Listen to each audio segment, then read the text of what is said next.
everybody. Welcome to the 88th edition of the Countdown, a top 10 show with me, JPO, as we do some sort of top 10. Usually in movies. Every once in a while, we dabble outside of movies, including tonight, where we're talking shows. I would say TV shows. Are they still TV shows? Streaming shows, series, however you want to put it here. Something we do every year. And of course, you know what time it is. It's time for Brandon Cohen to come out of his hole in the wall, his fatherly duties. Brian Shabadoo himself to talk some favorite streaming or television shows of the year 2025. Brendan, how you doing? Can't believe this is the 87th year we've done this. It's crazy. I know. We look good. I remember when we first started this, you and I had the conversation on the air where it's like, what do you watch your shows on? Do you even watch anything on TV? And I'm looking at my thing. I don't think there's anything on actual TV. Actually, that's not. Oh.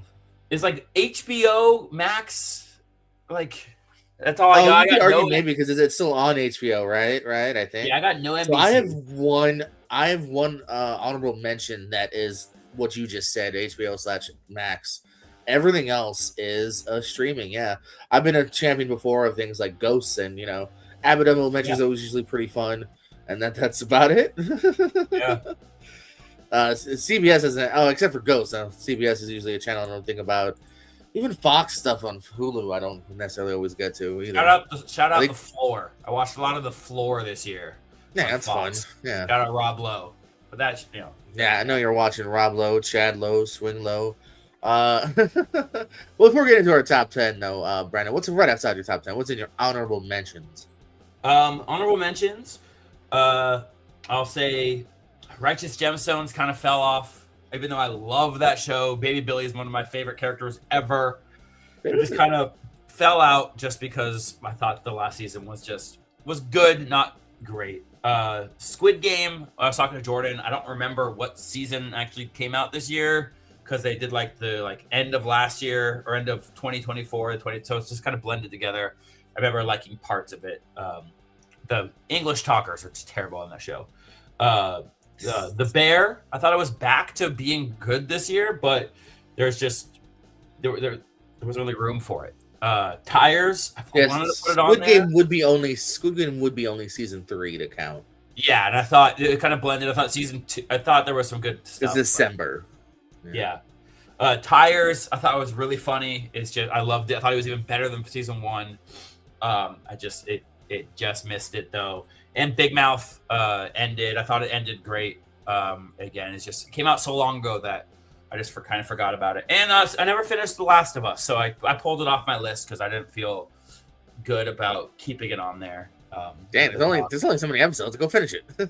I know. It was the whole thing where my wife didn't talk to me for 2 days after a certain thing happened because I've known about that since I played the game. Got it.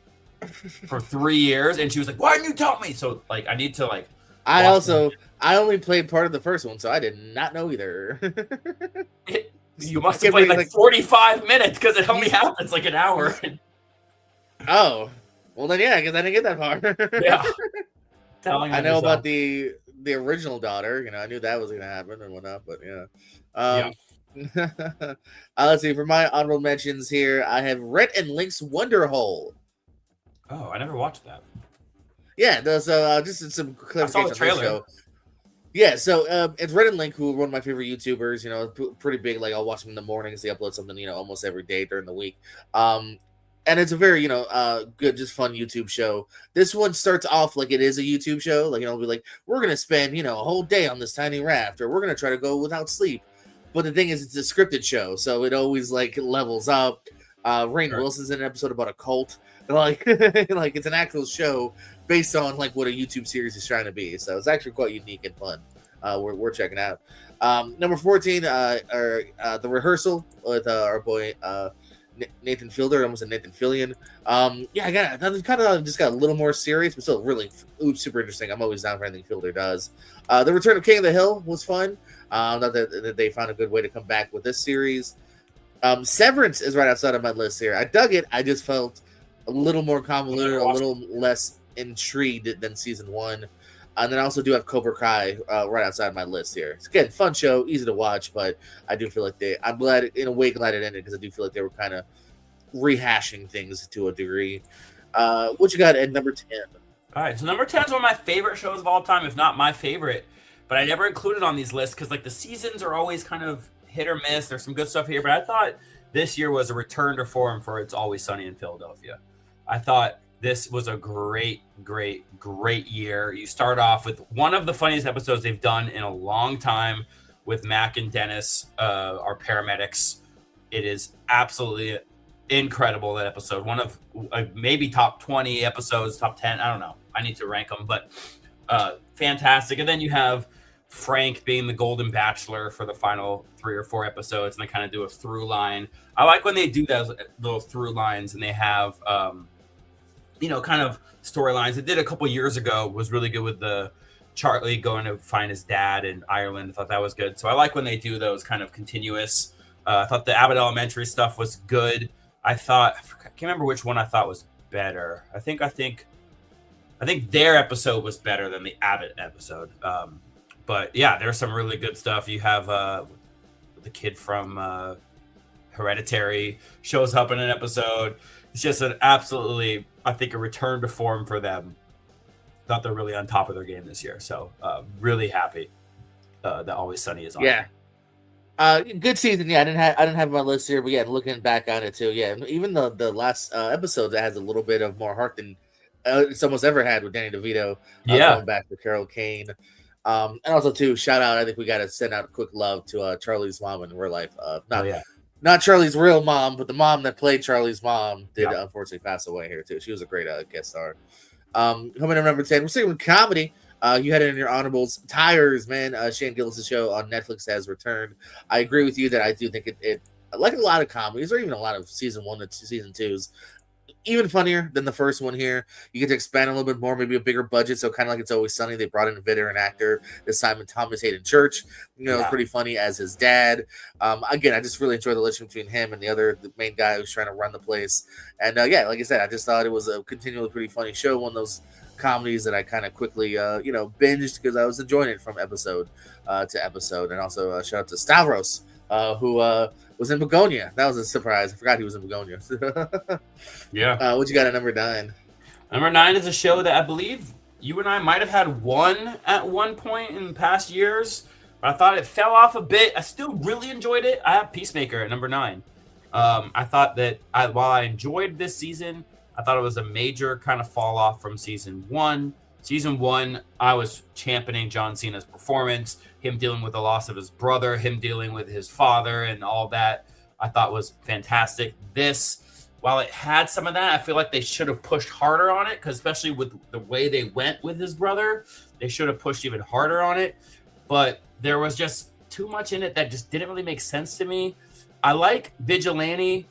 I love him. He's one of my favorite characters on TV right now. I like him being the comedic relief, but having like Tim Meadows, I thought was just so kind of out of place, and some of the stuff he would say was like the bird blindness thing was funny, but some of it just didn't work for me. Some of the comedy just didn't work.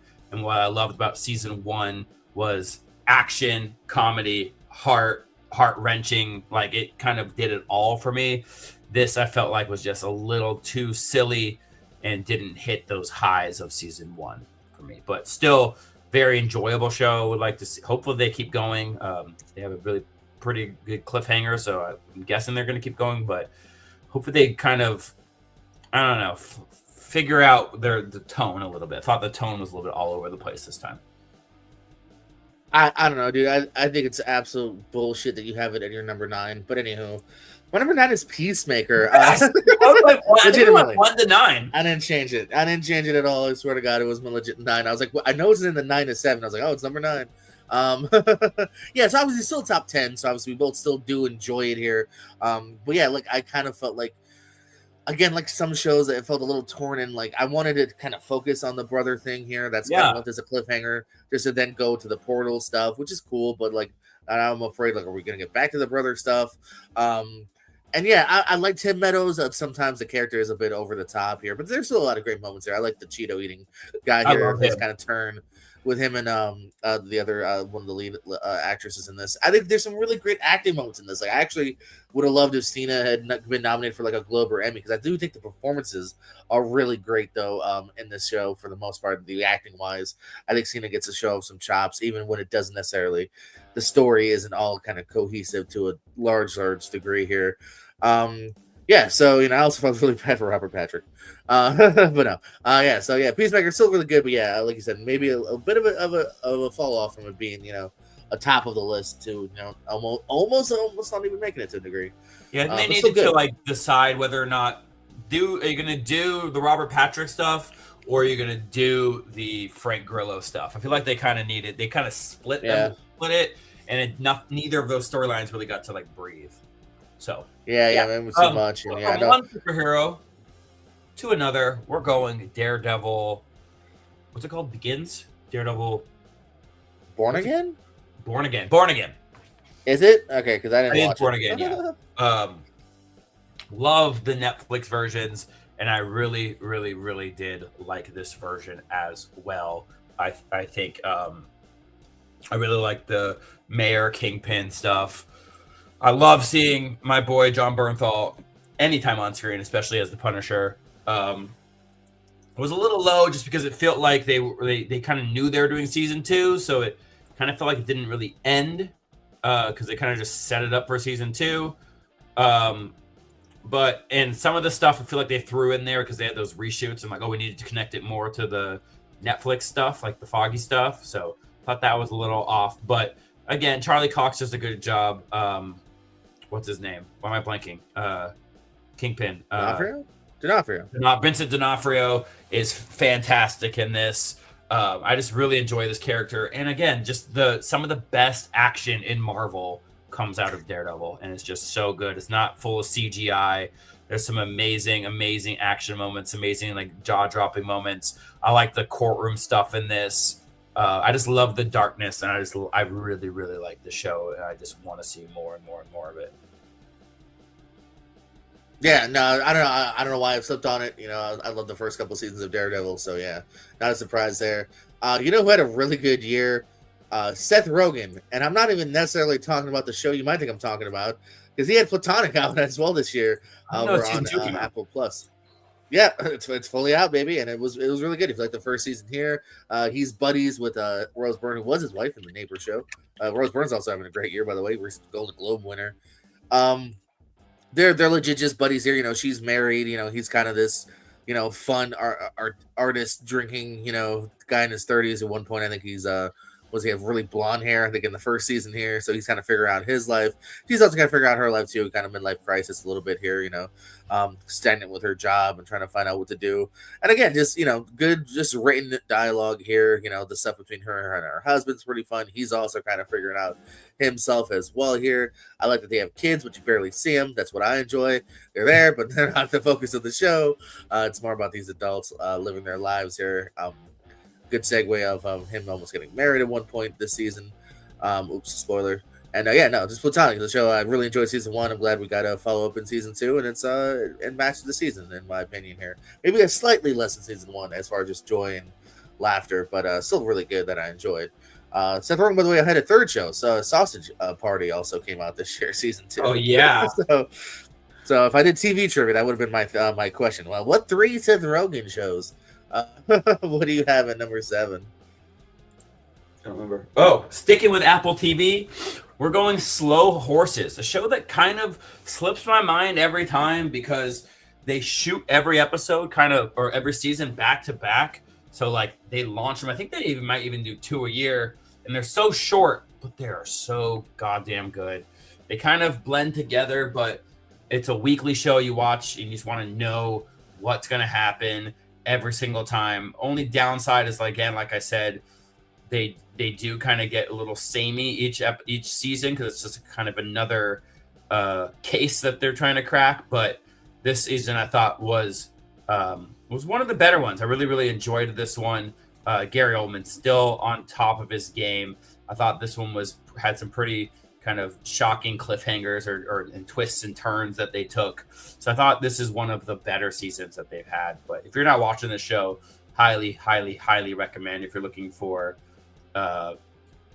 if you're looking for kind of espionage, spy, kind of James Bondy, I highly recommend. But like dysfunctional, highly recommend Slow Horses.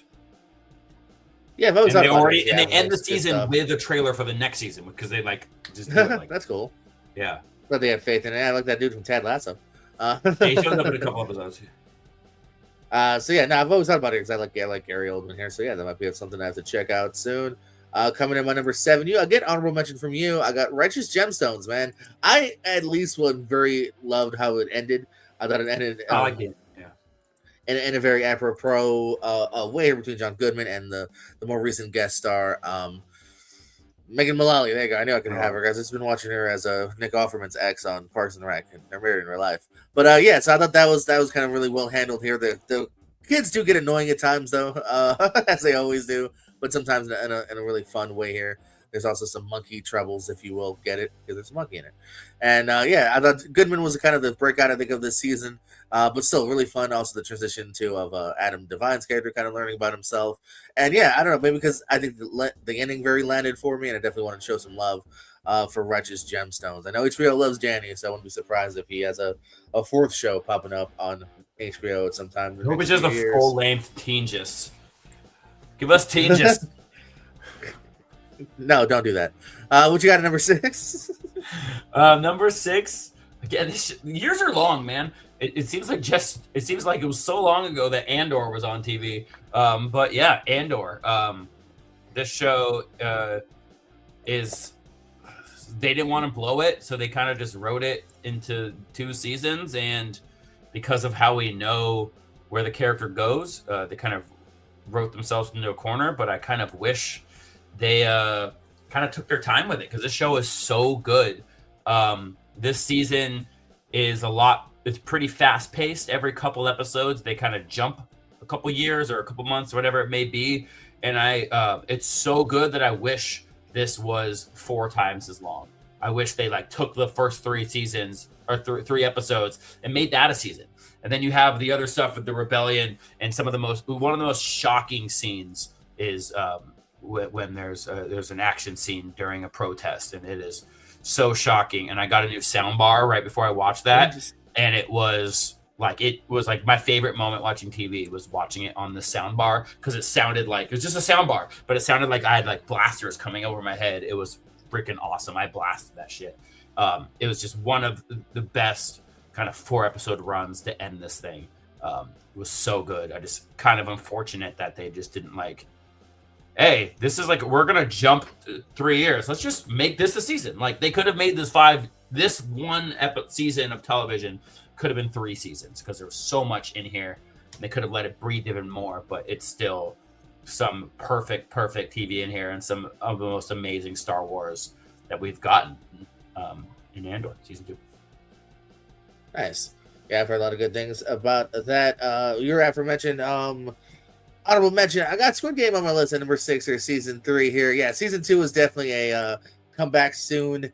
Middle chapter here. That kind of a little bit annoying in that because it really wasn't finished here. But we do get finally the finish of whatever our beloved guy from season 1 coming back into the house here. And then also I think again some really interesting character arcs here too from one of the people behind the scenes being part of the games here. Of course, he just had a great movie role recently as well. A lot of people are talking about some mother and son kind of stuff going on here as well. Hide and seek. And hey, if you're on Fortnite, you too can play some of these games.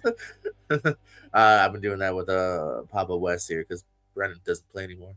But yeah, Squid Game, I still thought that they still really super intriguing show here.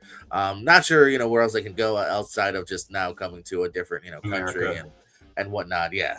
We got the hint of maybe Cate Blanchett, who wasn't signed on by any means there, but said she would be open to it. So we'll see. What you got at number 5? I do think some of this season and I guess season 2 had some of the best villains within the games. Yeah. There's the older guy. He's such a piece of shit. They did a really good job of you hate the older guy, the one druggy. Yeah, they did a really good job. That guy, he has the guy with the ponytail who he has a pretty interesting story arc with pretending, but yeah, that was really, really cool. So I thought they did a good job. It's just, it blended together for me. So, okay, number 5, we're going back to Little Baby Billy, and we're going to Thailand for White Lotus season 3.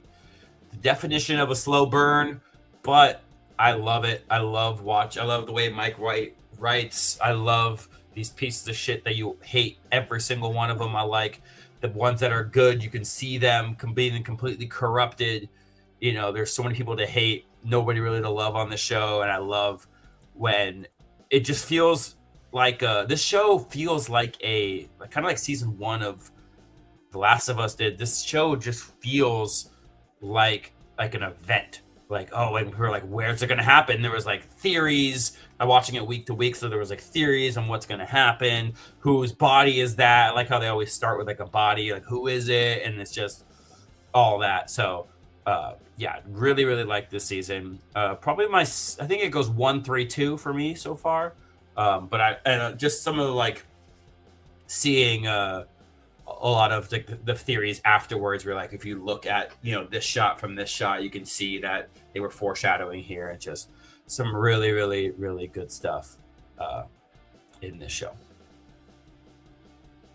Nice. Yeah, I wasn't able to get to the most recent season, but one show I have tried to stick up with here over on the Hulu, our boys from Only Murders in the Building here. Again, give me a Steve Martin and Martin Short for 12 more seasons. People keep dying. Whatever you got, I will keep coming back. Yeah, this season, of course, the poor unfortunate little doorman, kind of like one of the other previous seasons, one of the tenants that, you know, didn't always get a lot of showtime, you know, a little more kind of upfront moments in some episodes here. Even a flashback episode with one of my favorite kind of character actors that doesn't get enough love too, Emery Cohen, who has had a small part of Roofman this year. Again, just great guest stars come out to play as well. You get a little more Meryl Streep, Bobby Cannavale, etc. Somebody coming out to play. The main chemistry between these three is always delightful, and yeah, even the murder mystery itself is always kind of intriguing as well here. Hey, good seeing Tan Leone, Diane Weiss was fun. Yeah, just again, Only Murder is always a show that I find very fun and delightful. And again, more Steve Martin, more Martin Short, and hey, as Nikki Glaser said, you never get too old to still need money. What you need at number 4? This is one of my favorite shows, and I watched the first 2 seasons, and then like kind of just like the season 3 came out, and I was like, okay, it's far ahead. Then 4 came out, I was like, oh, now it's really far ahead, and then it just kept getting farther away, and I was just like more lofty. Like, I just need to. Oh, come on, get to the Paul Rudd Meryl Streep season is all I gotta say. Come on. I know that's the one I'm on. All right, crazy. So we talked about Squid Game, so I'm about to put you on, Jordan, JPO, to a show that is better than Squid Game. It is a show on Netflix. You might not have heard of it. It's on Netflix called Last Samurai Standing. Okay, this show came out about a month ago, I want to say, like January, maybe November, kind of out of nowhere, and absolutely rocked my fucking world. This show is awesome. Now, the setup, very similar to Squid Game. It takes place in, you know, at the end of the samurai era in Japan, and kind of deals with the new government coming in, and the samurai being kind of killed off and eradicated. And then all of a sudden there is there's a cholera outbreak. The lead character needs money for his wife and his daughter. So there's a thing that says, come to this temple if you're a fighter, and you can win 100,000 yen or 1 million yen, whatever it may be. And so it's very Squid Gamey, Hunger Game-ish, you know, kind of who's putting on this game, what's happening, who's behind this. But some of the character work in here is amazing. Why this character, he's afraid to use his sword for a couple episodes, and what he's dealt with, what drove these people to join this, who's behind it. But most importantly, with a show like this has some of the best sword fight scenes that I've ever seen. And they change it up. Not everyone has a samurai sword. One guy has a big sword. Some people have a bow. Some have knives. Some have 2 swords. Some have, you know, they do such a good job. Some have a big sword, a medium sword, a small sword, 2 swords, a red sword. They do such a good job with the different settings of each fight. And there's one fight scene in a bar in season in episode 3 or 4 that is just jaw dropping, kind of a one-er take. It's absolutely incredible. They've already confirmed it for season 2. And they're letting us breathe. Like, it doesn't end. Like, the game's kind of Squid Game. It's kind of still running into the next section of the game. It's chapter 1. So I'm very excited to see where the story goes. Highly, highly, highly recommend. Sweet. And I highly recommend you finish The Last of Us, coming in at my number 4 on my list here. Yeah, my only complaint here is, again, almost, I don't want to say as egregious as Squid Game was, but this is definitely a comeback for next season kind of show here. I mean, even to the point where I went back and rewatched the season finale because I thought it wasn't. Or I was like, did I fall asleep? Like, did they finish? Like, okay, no, they very much just leave you on come back. Like, each 7 episodes, and like weird amount of episodes too, in my opinion. I know it almost feels like they were like, we're doing 10, we're doing 9, I'll leave it at 7. Just come back later. But again, what is here? It's really good here. Again, the continuing for a little while relationship between Pedro Pascal and the main. They go to the museum. They bring him back. Yeah, that's all good. And then a little bit of the separation from those two as well. Again, really kind of fleeting glimpses too of like the outside world too of like this really interesting moment with Jeffrey Wright and Josh Peck that I'll say. Josh Peck. So yeah, I was still very intrigued by this world. Some of the things that happen here, the tensions there, the moments are there, and still something that I'm definitely excited to get back to. And figure out what's going on. I know some people seem to be more annoyed by the lead sometimes now, but I don't know. They're flawed, and we're all flawed. You're flawed, Brennan. What do you have number 3? You're flawed because you had this show as an honorable mention, and this show is amazing. The Rehearsal, season 2. I watched both of them. I can't believe I'm the low one on Nathan Fielder. I'm so sorry, Nathan. I was texting Jordan the entire time I was watching season 1 and then season 2 this year. Like, this is unbelievable. This is outrageous. How did I not watch this before?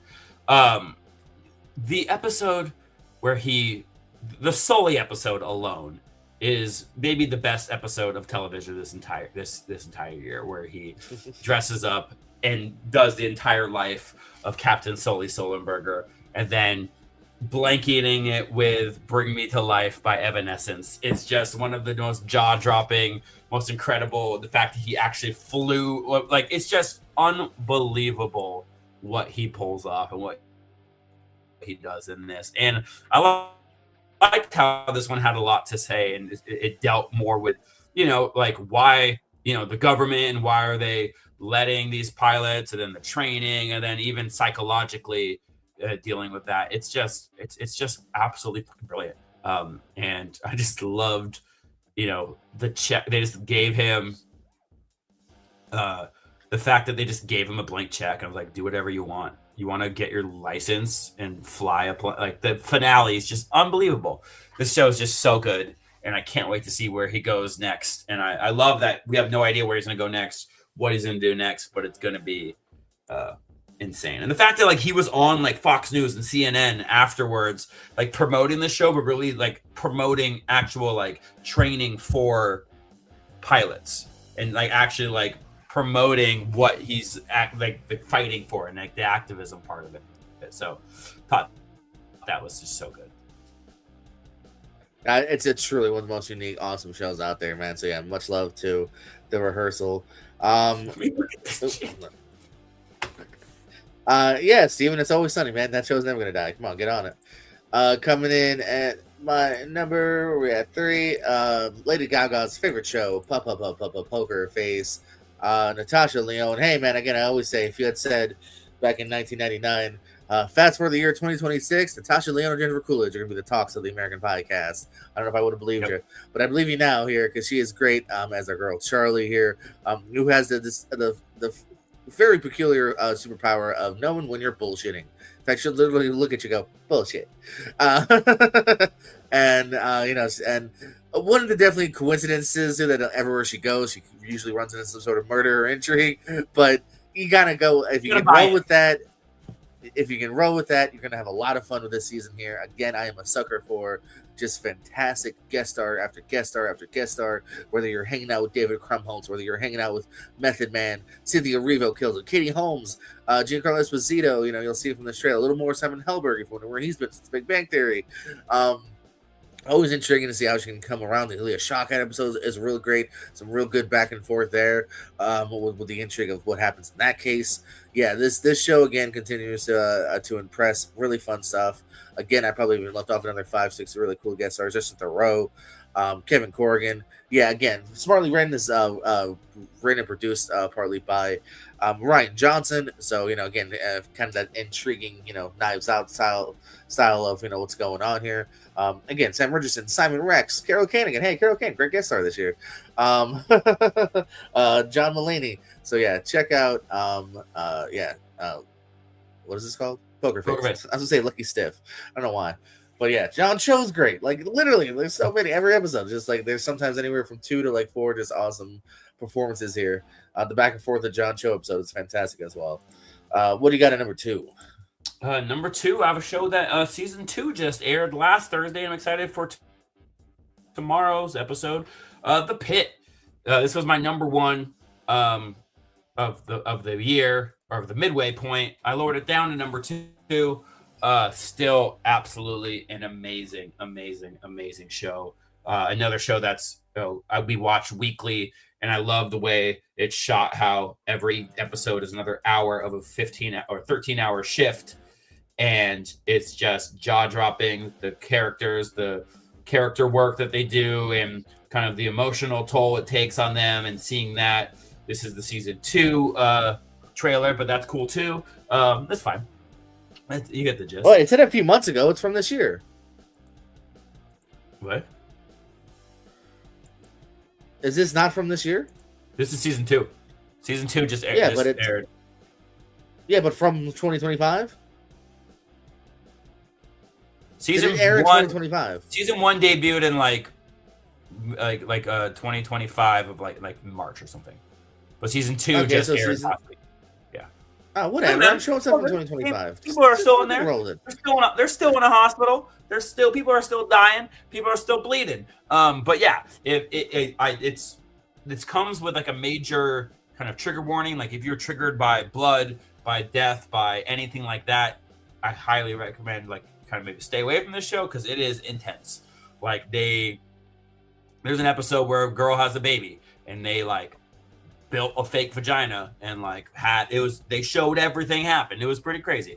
I think I read that like they said their blood budget, the amount of blood they used was like more than a horror movie. So they definitely show everything here, but they keep it very accurate. And there's just some amazing moments, amazing acting by what's his name? ER guy, Noah Wiley. And Bryan Cranston's daughter's in the show. Most people didn't know that, but she's really good at it. And it's just a bunch of it's just like people who like are trying to be true to like a craft like this, just putting on an amazing show. And I'm excited that it's already got picked up for season 3. So, and we're only 1 episode on season 2, so that's great. Nice. I haven't seen it. Coming in my number 2, going back to Apple Plus now. Pluribus, baby, new Vince Gilligan show with the awesome Rhea Seehorn. Glad to see her on another show here. Absolutely killing in here. Awesome premise here from the get-go. Basically, it's Invasion of the Body Snatchers, but the jinx here, or you haven't seen it? The difference here. now that it's done, I'm going to watch it. The difference here is that one, the Snatchers are kind of nice. Yes, they want to snatch our bodies, but they have a hard trouble line, and they're kind of nice. And then the other thing is too is that for whatever reason, there's a handful of people left in the world. Literally, I think maybe they say a dozen, maybe less than that, that aren't for whatever reason infected by these people here. You'll see some of them at this dinner scene, and Rhea Seehorn is kind of one of the only ones that kind of want to maybe fight back and figure out what's going on here. So really intriguing premise that kind of builds up here. A couple interesting, I don't even want to say necessarily guest stars, but almost cameos from some of the other people that pop up here as well. And again, one of those really good ones where I was a few episodes behind, so I watched it kind of, I binged it, and then I caught up to the point where I was like, shit, now I gotta wait, like old school TV, baby. So yeah, Pluribus, definitely worth checking out from the creator of Breaking Bad, and of course, one of the leads of Better Call Saul. Check it out. What is your number 1 show of the year? I will watch it. And Jordan and I will do a episode in like 3 months where we go our new top shows of 2025 based off the stuff we. So, I had a baby in October, so we had watched a lot of TV. And my number one show is the show that got me through that Bluey, Vegetable Tales. Desperate Housewives. Actually, we watched 7 seasons of Desperate Housewives over 6. Okay, no, that was my favorite show of the year, but didn't come out this year, so we're gonna skip that. It was my number 2 last time. Jordan might have it on here. We're going back to Apple TV. This is the show that stuck with me the most. We're going to the studio. It's just the most, it's just such an original show, kind of like Entourage, but they did it their own way. It's such a, behind baseball, just like, not behind baseball. What's the term? Whatever they call it. Inside baseball. Right? Inside baseball, just a love letter to movies and films and filmmakers, and seeing all the, talk about guest stars, amazing guest stars in here. Every episode was different, but it pulled the character through every episode there. And just like, there's so many things they can do here with this, hopefully going forward, just because, they could do a Western. They did a whole noir episode. They did a Wonder episode. Like, there's so much that they can do with this premise and just like loving movies, and just, I want to see more of like Ron Howard being a dick and Martin Scorsese crying and like all that. It's just such a good kind of just love letter to Hollywood here. The stuff with Ice Cube and the Kool-Aid Man and making them like, it's just brilliant. The show is absolutely brilliant. And while like I love The Pit, I just finished it when the first half of the year ended. So now that I've had time to kind of let this breathe, this is the show that stuck with me the most. Jordan, do you need to remove the video at all and pull up your trailer? Yeah, because this show is overrated. The Studio coming in at number 1 for me here. Yeah, man, no, I forgot that we agreed on this so much. So that's cool that we actually matched on 2 of them. Actually, this spot, Peacemaker, and now our number 1. Yeah, dude, I'm always a sucker for, like you said, inside baseball, but Hollywood movies as well. I loved The Offer, the making about The Godfather a couple years back with Miles Teller. You mentioned Entourage, but this is, I think, even next level as far as like the inside the movie making. Entourage is more about like the hang of the bros. Yeah, they never wanted more of that. Yeah. Occasionally you would get into like the mid-end season and whatnot, which is really good. But yeah, this one is great here, man. Again, you mentioned the guest stars that come out to play. I also like too some of the like kind of the major cast, like Bryan Cranston's great as well. He's only in a couple of them or a few of them. Catherine O'Hara. I love Ike Barinholtz. I'm glad he's got something juicy to sink his teeth into as well. Beautifully shot too. Like almost, is it every episode is a oneer or? They had the one episode that was titled Oneer, but every episode was a lot of them shot in that Birdman style. I think it might be all or most, yeah. But like again, just really fun shots. You're in the moment.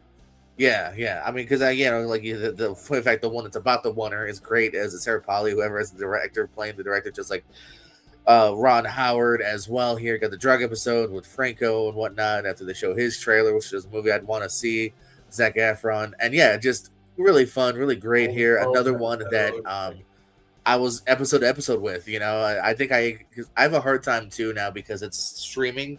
Like, back in the day, you'd watch a show and be like, all right, I need to see Lost on Tuesday at 8. Like it was ingrained in your memory because the Lost will not replay 24/7 as long as you wait want. For the DVD to come out, right? And go to Blockbuster. Yeah, you were kind of screwed. You had to like hopefully tell your mom to tape it on VHS if she paid attention. Because you would miss an episode, you might miss a lot. Because reruns are rare. But now, like I always have a hard time remembering when shows drop. Because like there's not really any urgency to be like, oh, I need to know Thursdays at 8 is when yada yada drops. Because like, oh, I'll get to it whenever I get to it. But the Studio, I think, was one of those where I kind of had it in my mind like, all right, it drops this day. I gotta wait till Thursdays or whatever the day was to watch the new episodes. Yeah, I really enjoyed it.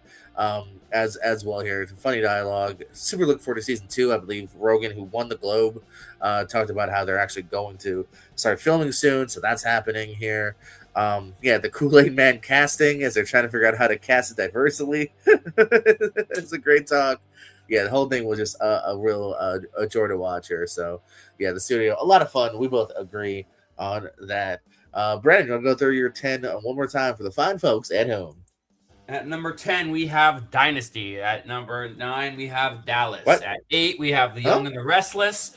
That's, We do? I was thinking if I could just name 10 soap operas. Vampire I choke. All right. It's Always Sunny in Philadelphia, I thought was a return to form. They've had some good episodes. I thought this was like one of the most solid seasons they've had in a long time. Peacemaker, still loved it. Kind of a drop off from season 1, though. Daredevil Born Again, kind of return to form for the Netflix show. Slow Horses, consistent every season. Andor, some of the best Star Wars we've ever had. White Lotus season 3, just again, fun cultural event, watching it week to week. Last Samurai Standing, the biggest surprise, kind of came out of nowhere, literally on Netflix, but I absolutely loved it. The Rehearsal, watched both seasons this year, and it's just unlike anything you've ever seen. The Pit, a bloody, hard to watch, chaotic mess, but it's just so thrilling and just so endearing. And then finally, Desperate Housewives. It is so good. Absolutely. That See. Eva Longoria. The show, okay, real talk. That show is ridiculous, but it is like it's like handcrafted in a lab to be like juicy. It's so juicy. It's so good, Jordan. Watch it. Handcrafted to be juicier. That should be on the DVD cover. Watch it, Jordan. Start a podcast. Desperate right. guys. Rewatch Desperate podcast. dudes watching Desperate House. I don't know. Desperate dudes. Desperate dudes. Hey, Coming coming this next fall week. to your ear holes. Hey, you know what? Steven's with you, Evan. Yeah, it's so good. Coming in on my list, number 10 was the Shane Gillis second season of Tires. Number 9 was Peacemaker. Number 8 was Platonic. 102 Seth Rogen bangers. Number 7 was The Righteous Gemstones. Good night, good luck to our friends over there, Team Just. Number 6, Squid Game, the end of that show until they go to another country. Number 5, Only Murders in the Building. Are they finally done murdering people in that building? We'll find out. Number 4, The Last of Us. Let's definitely get to another season. I think, again, the show could be in the top 3 again if it doesn't leave off such a comeback next season. Number 3, Poker Face. Again, bit contrived is the only problem with the premise. Otherwise, this show is fantastic from week to week. Number 2, Pluribus. Great premise. Interesting way to do it. Vince Gilligan has another great show in his hands. And number 1 is The Studio here. The other Seth Rogen great show that I'm glad to see got a lot of love over at the Golden Globes. And as well as this show. Seth, I know you're proud of your Golden Globe, but I know you're even more proud to be number 1 on this show. Come on, Seth. Come on next season. Halfway in June. You have 6 months. Come watch on. some shows. Don't worry Only about if you watch I'm not 15 actually shows. Brian. Don't worry about Brian. Don't worry about him. Where's Chris? So Brian Shabadoo. He just doesn't watch enough TV shows. I never saw Chris. He says it's his favorite episode of the year. Every time. He loves it. Oh, he's actually busy, so he'll chime in. Your season of White Lotus was slow and boring. Sorry, I just look at the comments. Yeah. I don't know who that is. I know. That guy was super negative, whoever that is. It's my blood brother who's mean. Brandon, any plugs, parting words? Long time, first time. Every Thursday, watch me and Jordan talk about movies. Not new releases, but old releases. And a new year of movies just got released from the Prison of Rules. So come talk about 2024. Wait, I think we actually expanded that, me and Tatum. That's bullshit. I'm watching so many 2024 movies now because I haven't been able to for the year. So fuck your rules. I'm coming on and I'm talking about 2024. If I let you, which whatever you can. Stay tuned to this channel here as the aforementioned long time first time on Thursdays at 8. That is kind of the only permanent show we have. Otherwise, these countdowns of the trivias will be happening whenever they happen. But lots of trivia still to come. In fact, in an hour, we will have a tournament matchup between our boys, Tato and Alec. That's going to be a really fun one, two of my favorite people in the league. And then more throughout the week here, too. Tag title match on Friday and so much more to come. So follow Brandon on all his future endeavors. I assumed you put me in it.